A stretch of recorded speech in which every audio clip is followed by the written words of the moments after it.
But when you give up your manhood, I've never seen somebody recover from it. That was all the people that went to the puffy parties. That was all the people that did all those things thinking that there was never going to be a consequence for what they were doing. Get punked out and pimped out by some greater desire. You shouldn't have a greater desire than being a man. So you see some guys struggling with that. You see Bieber struggling with that. You see some of these guys struggling with that. They can't get it out of their head. They can't get it out of their head. The things that they did, no matter how they did it, whether they were drunk or high or whatever, you gave up your man card. You need therapy.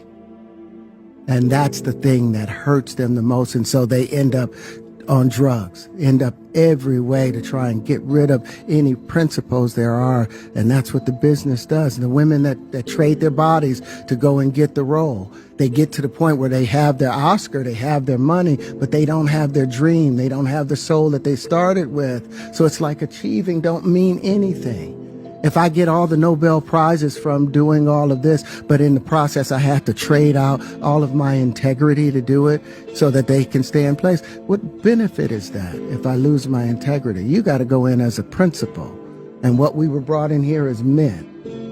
We produce 1,500 sperm per heartbeat for a reason, because the aggression is necessary. You don't trade that in, no matter what. Did you ever have the opportunity where you got invited and you said no to it? Hell yeah.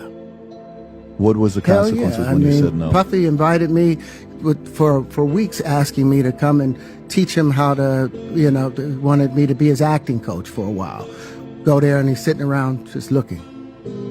I'm like, okay, what's the material you want to work on? He's just looking at me. Then next thing you know, okay, hey, will you help me? I want to hear your music. So I come over there and I play the music. And he's sitting there, just looking at me, like waiting. Okay. So then my assistant was like, he wants to hang out with you next week. And I was like, for what? He's like, I think he's trying to f you. That's what my assistant said. And I was like, oh, okay. Now I get it. So now no more communication. Now you know to be hands-off with somebody. A number of producers come in and make the approach, and you threaten to punch them in the mouth, or threaten to knock their head off for talking to you or looking at you like you're a woman. When you approach a real man about his masculinity, you're going to get a real reaction back. It's a difference when a guy walks in a room and when a man walks into a room. And a man don't take the same things that a guy will accept. So always be the man in the room. And that's always been my whole thing, and have lost businesses because I don't bend over in that way. I don't compromise. I don't play gay roles. I don't kiss a man. I don't do that shit.